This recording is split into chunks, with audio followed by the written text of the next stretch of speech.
Absolutely. Thank you so much for staying with us. I'm Brian Sanko and welcome back. This is the first conversation of the day. Engage with us on X, Facebook, Instagram, and the rest of the platforms is at Y254 channel. In this conversation, we are delving into the work culture. The Gen Zs are significantly influencing the workspace by advocating for a more purpose-filled, tech-integrated workspace that touches and also prioritizes their personal values, including diversity and inclusion, technology, and so much more.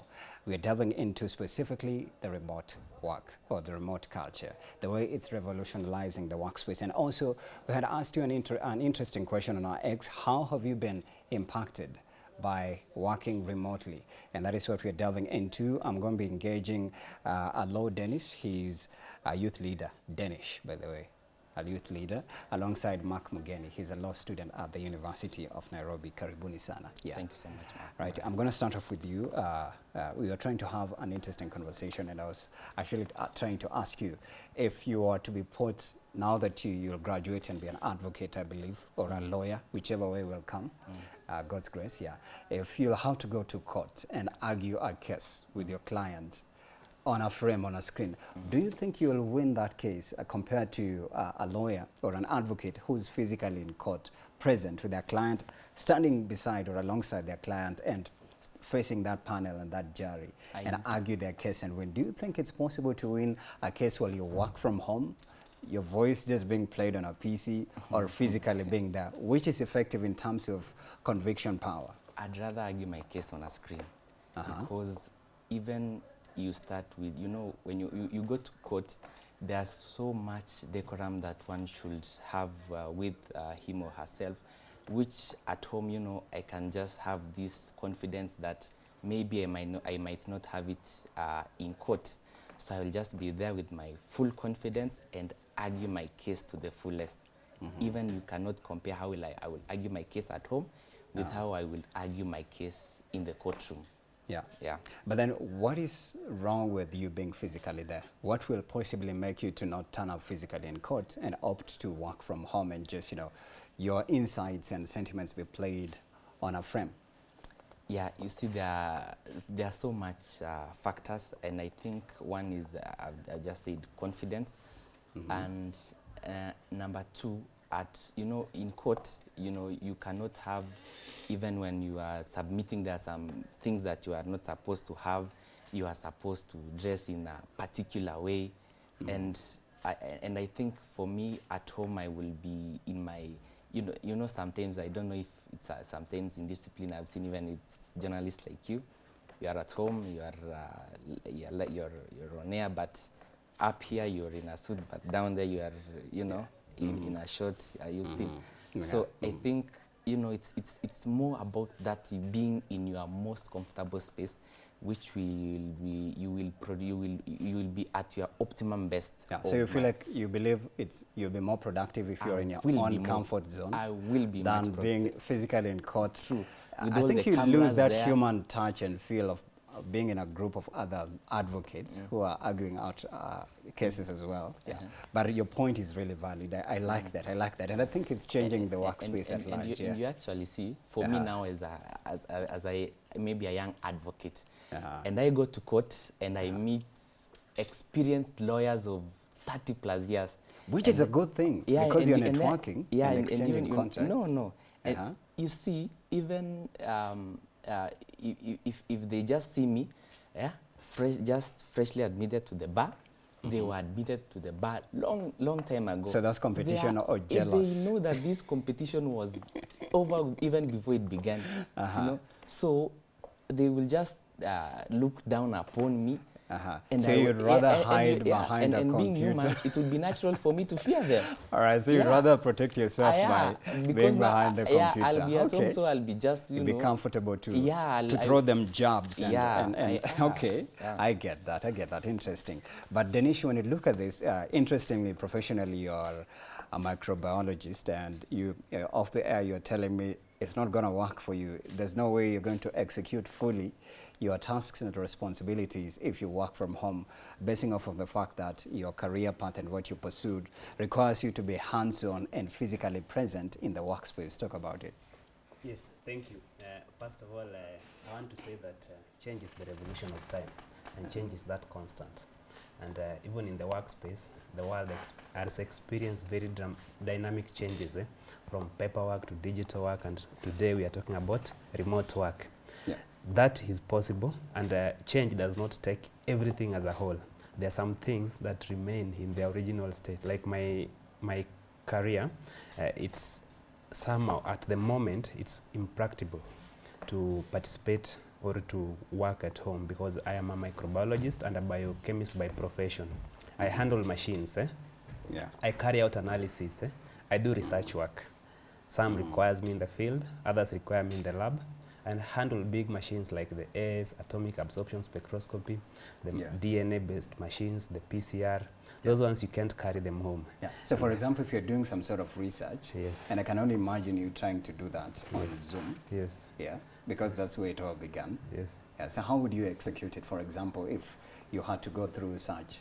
If I had to go through, like we are not short of examples. Corona period showed us a lot of mysteries. But what would only happen is that I would do the paperwork, the research work at home. But the practical one, I had to be physically present. Yes, because unless you have a lab with you in your house or wherever you are, premised, and then you're able to carry out the experiments and showcase it on. Yes, and that appears like I'm self-employed, or my employer has gone an extent of taking facilitating that. Actually, in the morning, we were talking about it with my co-host. How are employers ready or prepping themselves to facilitate a mechanism where, because it looks like it's the Gen Z and the workspace, and the Gen Zs are here because they have to be absorbed in the workspace and they're looking for jobs. So they must be included in some of these mechanisms where it's able to facilitate. If, for example, Mark doesn't want to turn up to this show, he can host the show from his house. But the question is the employer ready to facilitate such, and at what cost? So I think that is the debate, yeah. So it means your employer has to have a mechanism of executing that. And I think that really depends, because I know at this moment the employers would really be very reluctant because there is that less monitoring of the employee. And again, if you consider some other factors, you have to be to ensure that this person, the working condition is conducive, because talk about ergonomics, the sitting posture. You see, at workplace, the seats and all the working apparatus have been suited for the very purpose. So and then in some cases the employers would not still be willing, because for example in my case it means the employer would have to carry very heavy machines to my home. Number two, they would require specific environmental conditions, regulated environmental conditions. That means that if I do this this analysis or this research outside the work environment, I would not get accurate results. The environmental factors would really play a lot, because my home area will not be really controlled environment, environment. Right, absolutely. Yes. And I'll get back to you in just a bit. Let me get to you, Mark. I don't know if, Mark, if you'd consider working for a law firm when you exit campus that doesn't have or does not facilitate working from home program. Would you go for it, or you'd advocate they have it? Because even from the update, actually I'll get to it in just a bit. The update I tried to check out right here says Gen Zs are now requesting employers and companies to have a work from home schedule, and if they're unable to set it up, then they're not turning up to work in such a space. Would you consider that in future? And are you ready? I'm actually ready. Actually, we've actually begun it right now, because today in the morning we were supposed to have a physical class, but we ended up requesting the lecturer that we have an online session. So I think I would actually advocate for law firms to have to allow us to work from home, which will be good, because even it will save us on cost, and sometimes even some Monday traffic on these highways, it will really inconvenience us. But if I just wake up and I'm just working from home, it will be the best.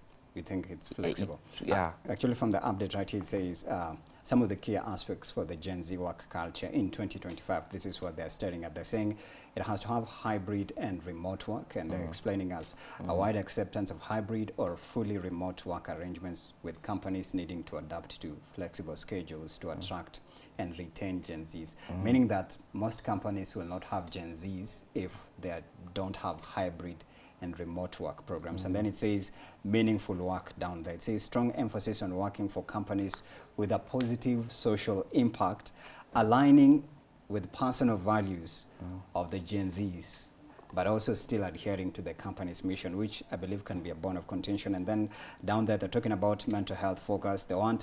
Gen Zs want increased prioritization of mental health well-being conversations with readily available mental health resources and normalize conversations around mental health concerns. And then down there, they're talking about diversity and inclusions. And I think that again included things like maybe LGBTQ plus and whatnot for advanced levels, but then I believe as well for disabled persons with disabilities and whatnot. Yeah, because you know, even we have so many lawyers who are disabled, and now you telling them to come to court, first floor, second floor, third floor, so you will be actually dousing their potential, and you know, it will just be hard for them to make their ends meet just because of their disability. And you know, as they say, disability is not inability, so we cannot initiate that narrative if we cannot support such people by having remote work, especially for them. Yeah, absolutely. Let me come to you, Dennis. You want to react? Yes, I wanted to react okay. on both sides. I wanted to react on both sides. Okay, please. First, to the employers. In one of my books, I've said adaptation is not surrender, but I mean, it's the art of accepting the inevitable. I remember just with the broadcasting companies a while ago, when the government instructed that they all move to the from the analog to the digital setup, there was a lot of outcry. But today, I think they enjoy it massively. So let the employers be very flexible to change. Yeah, because rigidity will really make them vulnerable to other employers who will be very flexible. And so I wanted also to say to the Gen Zs, to the employers, first of all, let us ask ourselves, what is the reason why we really are really advocating for remote work? Is it because we are lazy? Is it because we don't want to be held accountable through the strict work ethics? If that is the reason, then that is not suitable and that is not advisable. But if the reason is, for example, what my brother says here, reduction in cost and such like things, then it is considerable. And then let us also be flexible as Gen Zs. Let us look at those nature of works that cannot be really fulfilled when you're working at home, and those that can really be fulfilled when you're working in a home environment. And when we all meet at a point, when the employer and the Gen Z meet at a common ground, with neither side taking a hard stance, but all of them having a common ground of reasoning, I think it is something that can really work and can transform our society in a greater way. Yeah, but then there's an update I read, I think it was could have been on The Guardian or Bloomberg, or maybe one of just, I think it was India Today, if I'm not wrong, one of the Today sites, that says most companies are hesitant to hire Gen Zs. And actually, most of them are kicking them out. What could be the possible reason why Gen Zs are being kicked out in the workspaces? And as much as they have their own demands that are workable, I think their demands are feasible, actually. Now that in the times you're in, tech-savvy times, literally everything is morphing to artificial intelligence, and working from home is part of the culture. He mentioned it began during COVID. He's also just cited that, you know, he was supposed to have a physical class, but it has happened online. Shout out to Zoom that became the poster child of, you know, remote work. What could be possibly, prompting employers to kick out Gen Zs in the workspace? I tend to think one of the key reasons is that most of our employers are still in the class of conservatives. You remember the era of working of our dads. There were different work ethics that really were followed at work. Strict obedience to the working authority, obedience to the hierarchy, and the nature of dressing code was highly, really stressed on. Even the hairstyle, the Gen Z is living in a free world, where some things to them are really not abiding. And therefore, I can imagine a lawyer or an advocate with dreadlocks. Yes. Arguing after a case. And to the employer, I know he has something to say on yes, that. and to the employer, that looks like arrogant. The Gen Z is not really arrogant, but the Gen Z is an exposed human being. He watches the outside world. Remember, our fathers really had a limited view and little exposure because there were no mobile phones, and whatever they knew were their work instructions they were given at work, and they followed them to the latter. They dressed the way it was required. The Gen Z will ask you, how does that affect my work? If I can deliver, what does my dressing code and my hairstyle has to do with my delivery? Actually, I remember during it was last year, CS Alfred tour, they were taking some Gen Zs, literally the youth, because everybody's a Gen Z nowadays anyways. They were taking them to Qatar, and I remember him pointing out, you came with dreadlocks and you expect to be absorbed into this job. They were kicking out candidates who had dreadlocks, so they expected you to look and even sound the part. There's jobs where if you don't look and sound the part, or dress to look the part, you're not considered. And I know you have dissenting views. A lawyer with dreadlocks, an advocate with dreadlocks, arguing it out in court. Yes, my physical appearances has nothing to do with, you know, it won't affect my work. And actually, I would want to become actually one of the few lawyers to appear in court with dreadlocks, you know. You'd love to be that? Yeah. Okay. You know what? Because these, as I say, these employers are not alive to change. You know, they are still living in the past where just because you have this or that, maybe even tattoos or He's mentioned being conservative. That is actually true. And maybe they appeal to an audience that's reserved and conservative. No, that has to so change. If you come with dreadlocks, it means you'll be a shocker. No. But you'll be a pariah. I can also say, give to Caesar what belongs to Caesar. Let us also just tell Gen Z to the face that I think they have grown in an era of internet. And some of the things that have observed over and over again are not really the ethics and the morals and moral codes of conduct that guide our society. Let the Gen Z also, even after finishing campus, let them know that there are some moral ethics that will withstand the test of time. They will outlast time. Just decorum, being presentable, and respect to the authority. That is not really does not mean that you are inferior. But those are some of the codes of conduct that Gen Z find it very difficult to observe. Yes, you find that in some cases, like I work in the lab, I deal with a lot of interns. I tell them that, you see, when you're in this section of the lab, don't hold your phone, because you will touch a chemical and think you've really washed your hand, or you touch it on gloves when you're handling very harmful microbes, and then when you remove gloves and you touch your phone with the same glove, it will cause you harm, and you see, we will be responsible. But you tell him that, and the way he looks at you or she looks at you is like, hey, you're too strict on me. But you see, whatever you're telling him or her is not even about the organization, it's about our own safety. So let the Gen Z also come to the realization that there are ethics that have been there since antiquity, since time memorial, and we cannot change them for experience. But then when you look at that, before you react, it means that Gen Z have to fight for their space in the workspace, because these already existing organizations did not have a section that included you, and that's where I think I've read about diversity, equity, and inclusion in the workspaces. Go ahead. Yeah, I think I will also urge Gen Z to be a bit flexible, because you know, it has actually reminded you of last year. I was a manager in a certain hotel, and then I was to hire somebody just my age mate, but now we had a dress code. You had to dress in black and white. But now he came saying, you know what, this is archaic. I want to dress he wanted to dress in the way he wants and what have you. And he ended up actually not getting the job, and even up to date, he has not even gotten a job. So I think I will also urge the Gen Zs to be flexible. Let us just take, let us just take things by bit.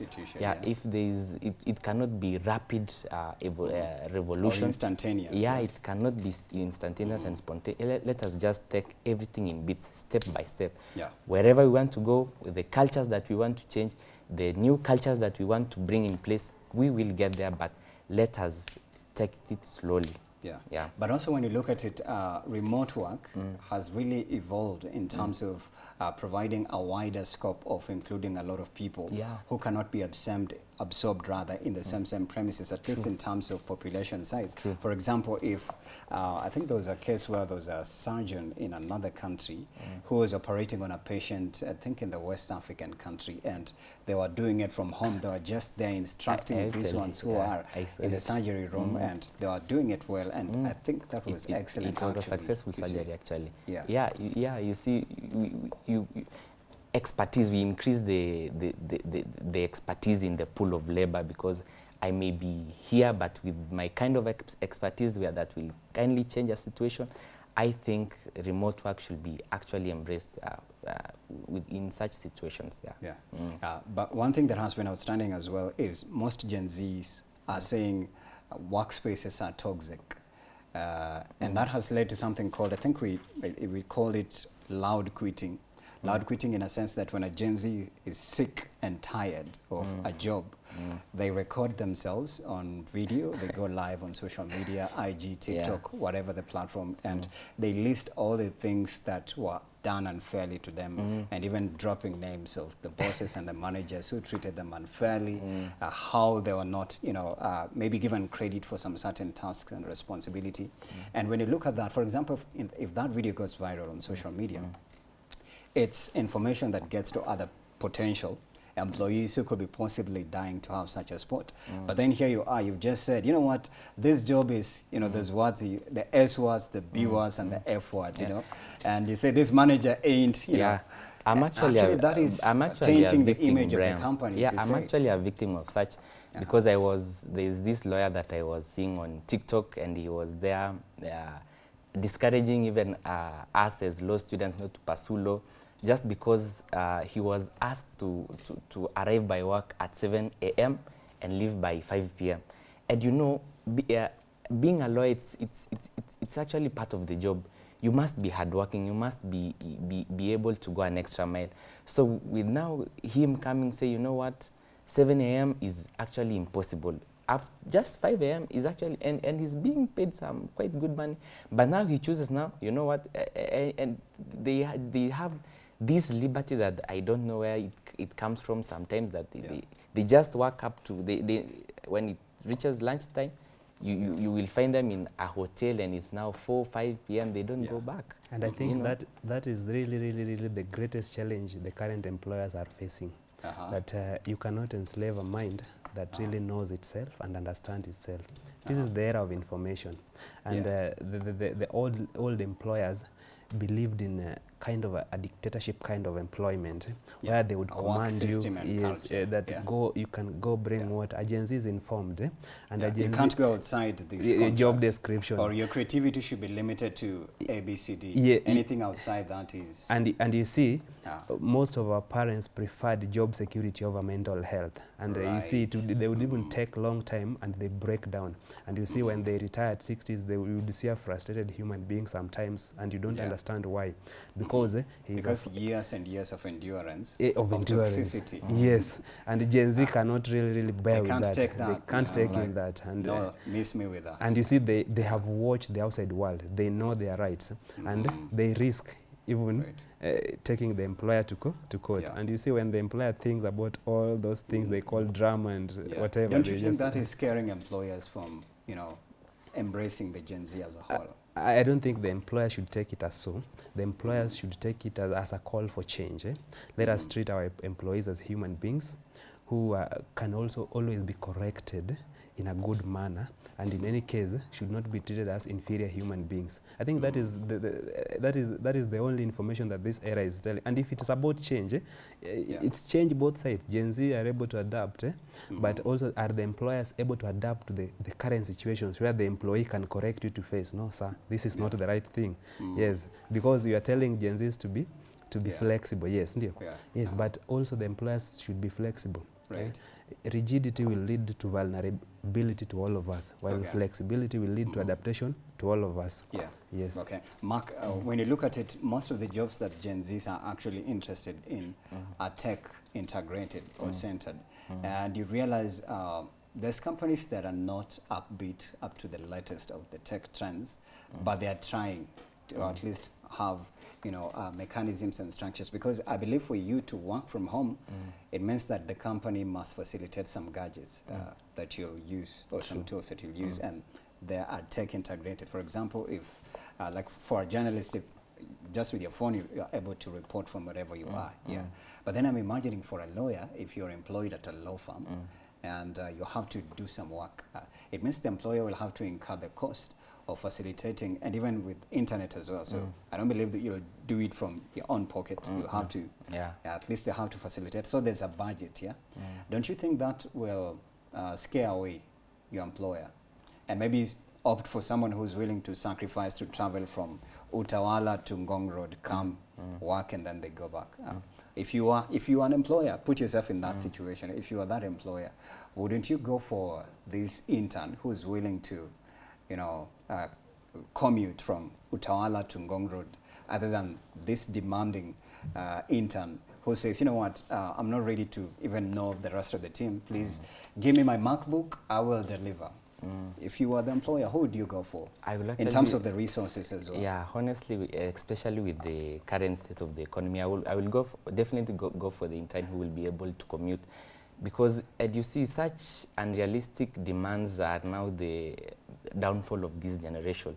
Because if now I get a job in this place and they can't meet some of my demands, and as I just said, some of these demands are just unrealistic, you know. So I would actually definitely go for this other intern who is willing to commute, and I will just also encourage the Gen Z, because to some point working from home encourages some sort of laziness, you know. You just wake up late, you just work there, you can give you a break at any particular time you want, you can do this. You don't have this kind of discipline that you would have if you are in the office. And with these many distractions at home, I think I would also encourage us that let us just, you know, adapt. I think the thing is adapt, because if the company is not owned by your mother or father or a family company, why are you going there with your own demands if genuinely you're looking for an opportunity? Because there's that aspect of humility which is not in the Gen Z's ingredients. But then there's this interesting update about open communication.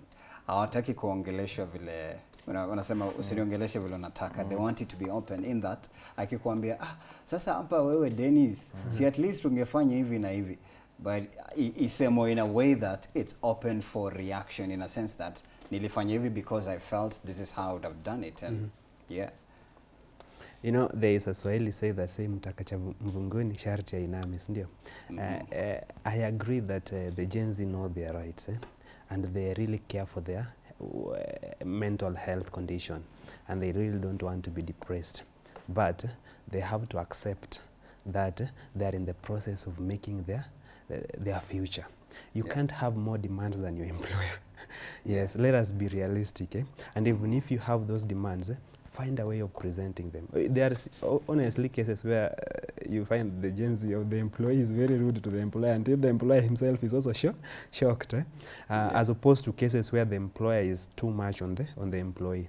So let the Gen Z be realistic. And I want to say this: if really the Gen Z would prefer working from home, are they also ready for a system of monitoring that like it would have happened at work?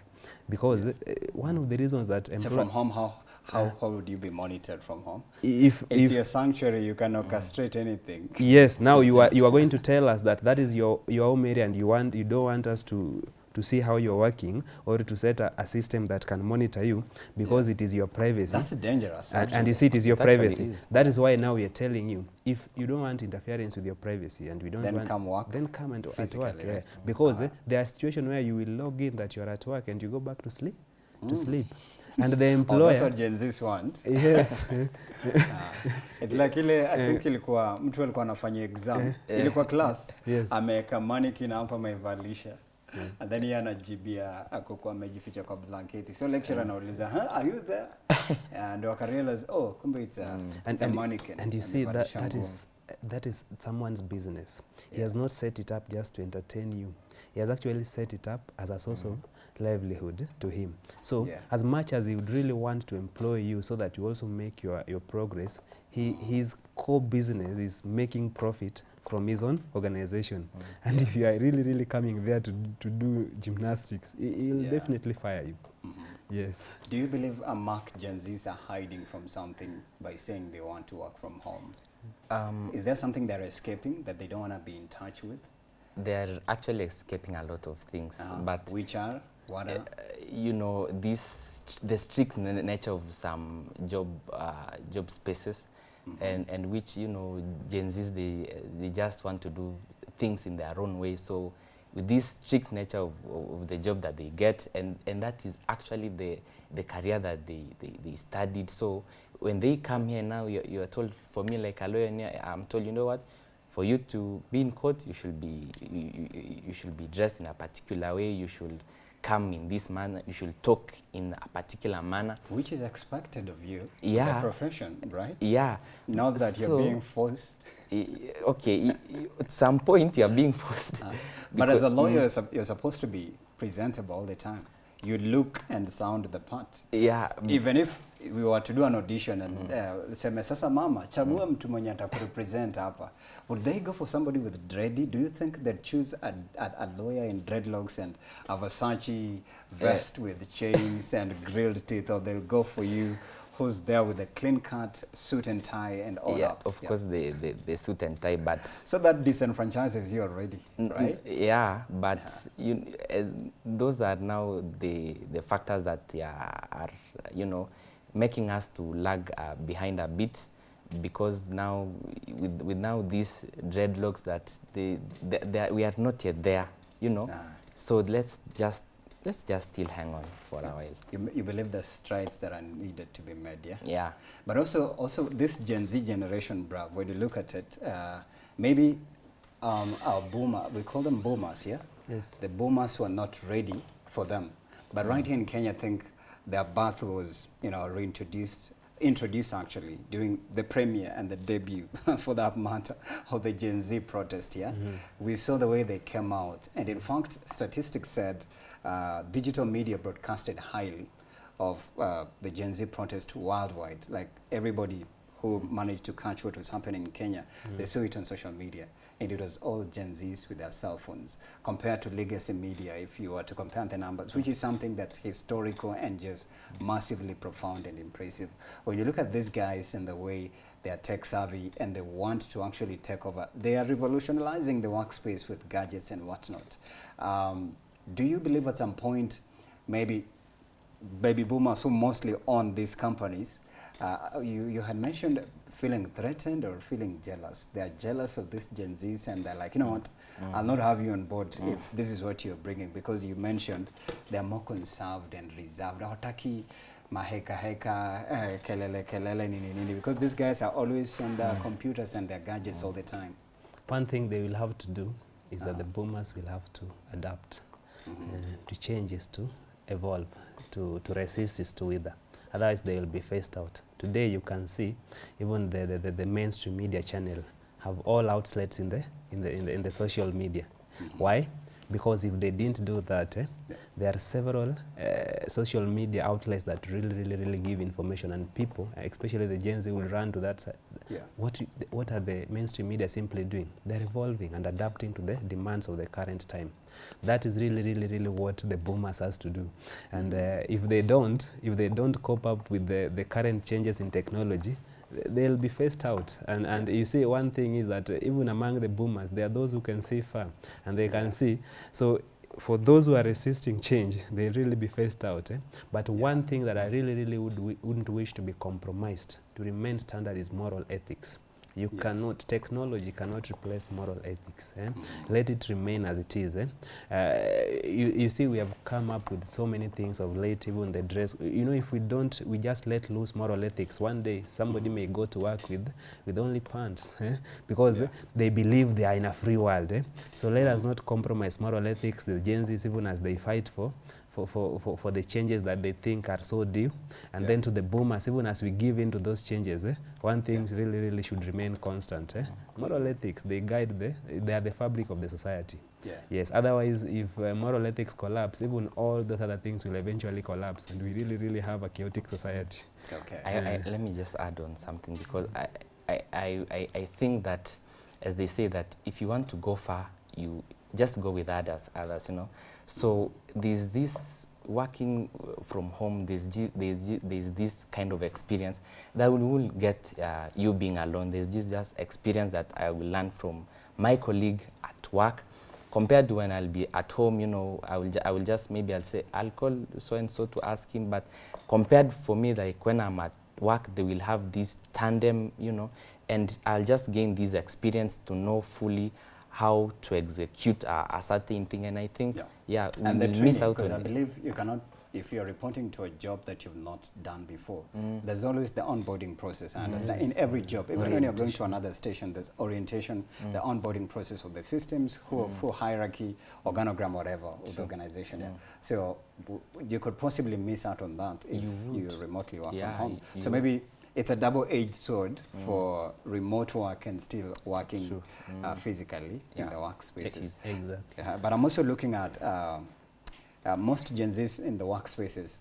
They want to reduce the working hours, and also they're like, if it's 1 p.m. or if it's 12 p.m., I have to be already out by 11:50.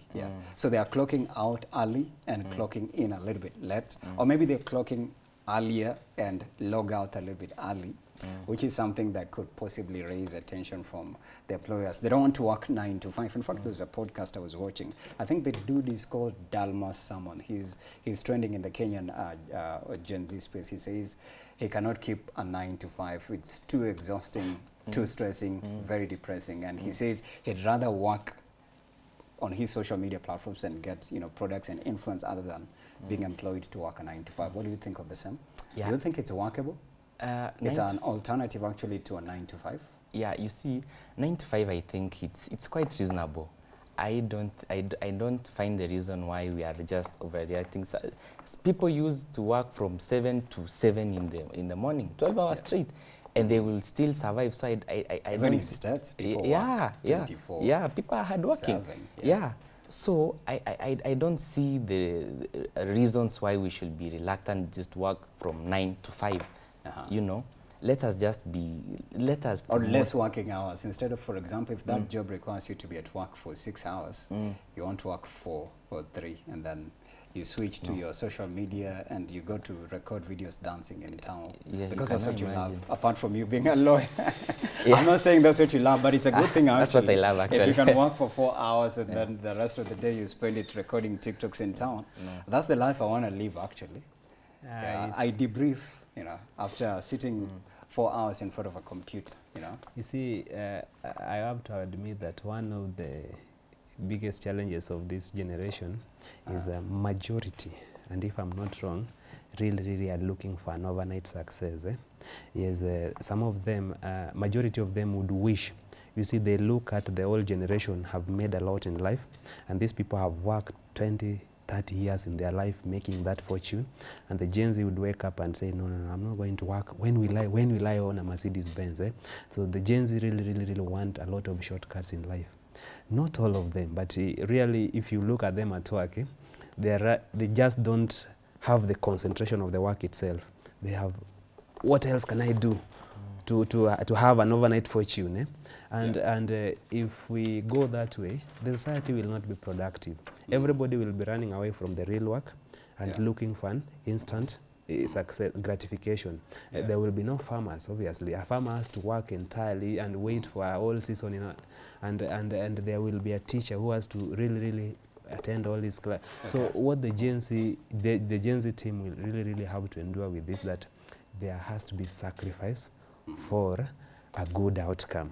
And that's why you realize there is also increase in crime rates, because somebody can even resign from work because he's thinking it will take him too long to gain fortunes he wants, and even resort to fraudulent deals in social media and things like that. You realize they have lost a lot in the process of betting. We call it wash. Yes, exactly. Actually, this conversation is endless. I think we can extend it and talk more about it. We can just put a close to it right here. Say your social media very fast. My social media? Yes, where Gen Zs can get to. Okay, on social media you will get me Allo Danish.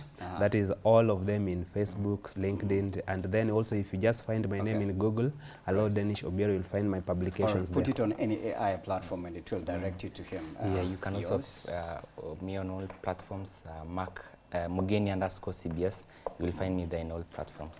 Okay, absolutely. Thank you so much. I've been speaking to Allo Danish. He's a youth leader. He's a microbiologist and a biochemist. A biochemist, rather, by profession. But he's a youth leader as well, alongside Mark Mugeni. He's a law student at University of Nairobi. He'll be an advocate of the High Court. Senior counsel, in fact, to top that up. Thank you so much for being here today. Pleasure. All right, I hope you've learned something from this conversation. Do you prefer to work remotely or physically present in the workspace? Please continue to engage with us on our question that's already on our social media platform. So we're going to put it to a close. Thank you so much for engaging with us from 7 to 10 a.m. We'll absolutely see you tomorrow, exactly same time. I'm Brian Sanko at Y254 channel at Brian Sanko 101. See you tomorrow.